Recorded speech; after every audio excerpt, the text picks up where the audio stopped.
Hey friends, welcome back to the encouragement experiment. Thanks for joining me again. We are in our final episode of this first inaugural series, and I hope you've been following along because we've been talking about interruptions as invitations. These are moments where God steps into your schedule. We've seen that to recognize those moments, you have to be willing and available, and then you have to stay listening and aware. But today, we close with something that carries all the others, faith. Because none of this matters if we don't trust God when the interruption doesn't make sense. So let's go back to Mark chapter 5 right now. We're going to be in verse 35 and 36. Listen what it says.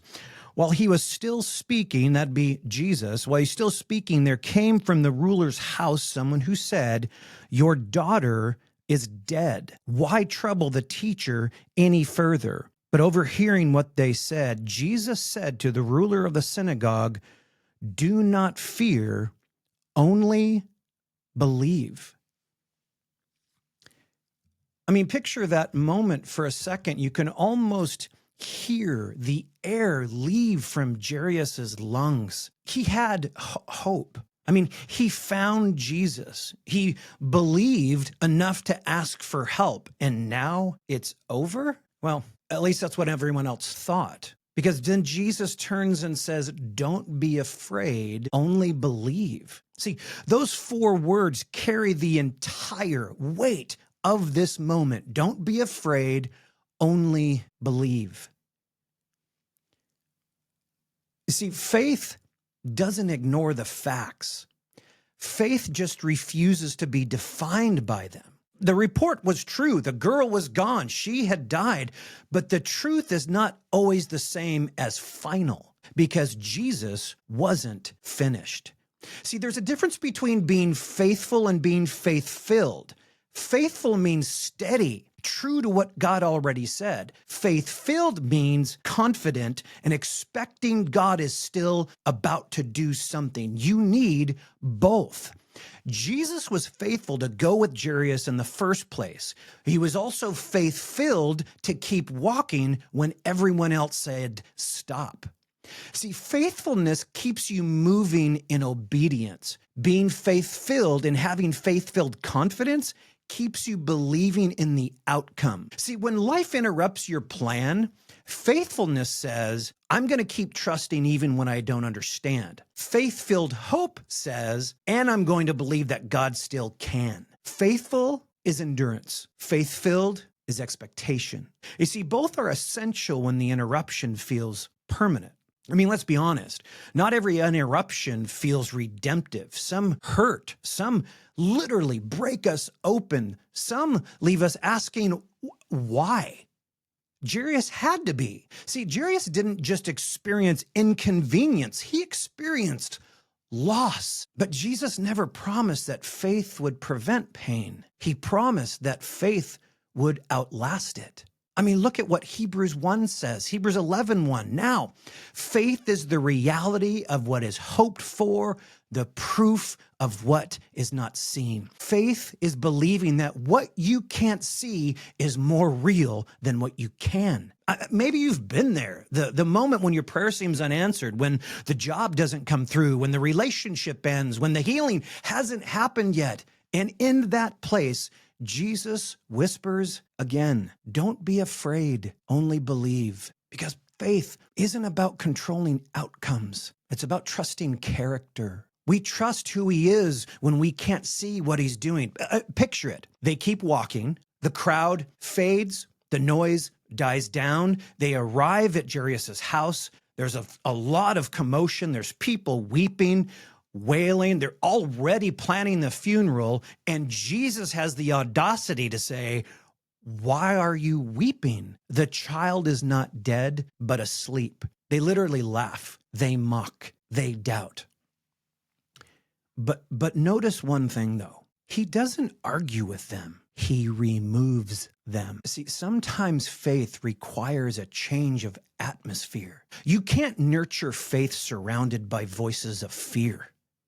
Jesus took only Peter, James, and John and the girl's parents into the room because faith flourishes in intimacy, not in noise. If you're trying to stay faithful in a season of interruption, maybe it's time to evaluate who's in the room, whose voice gets to speak into your faith right now.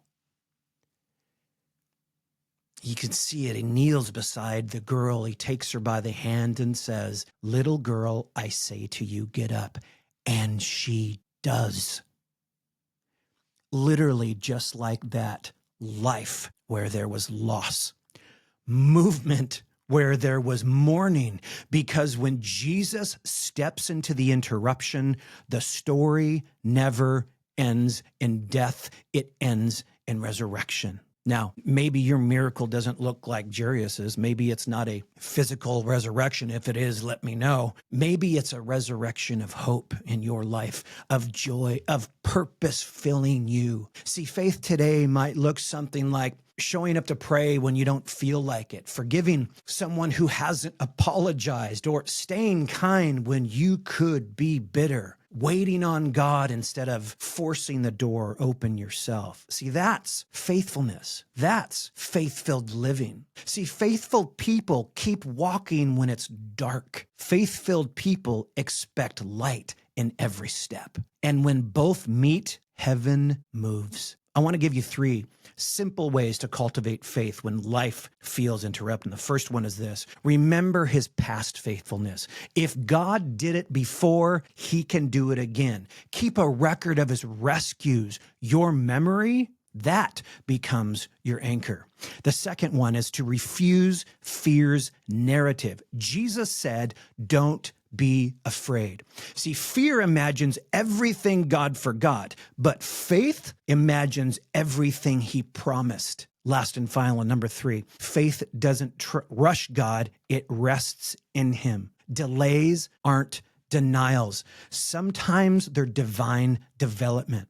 See, when interruptions stretch your patience, that's not punishment, that's preparation. Because before God brings the miracle around you, he builds the faith within you. And so maybe right now you're standing between 2 sentences. The problem is dead, or don't be afraid, only believe.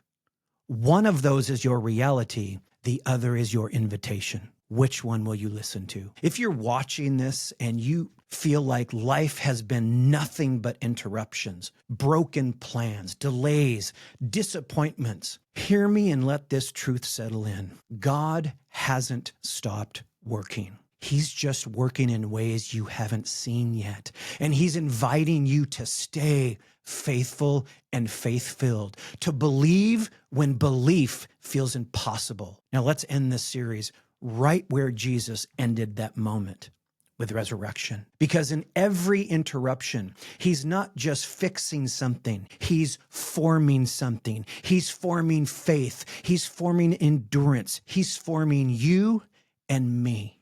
Thank you for joining me for this first series in the encouragement experiment. You know, if this encouraged you, will you share it with someone who's walking through their own interruption? And remember, in God's hands, interruptions are never obstacles. They're invitations to believe again. Hope to see you next time.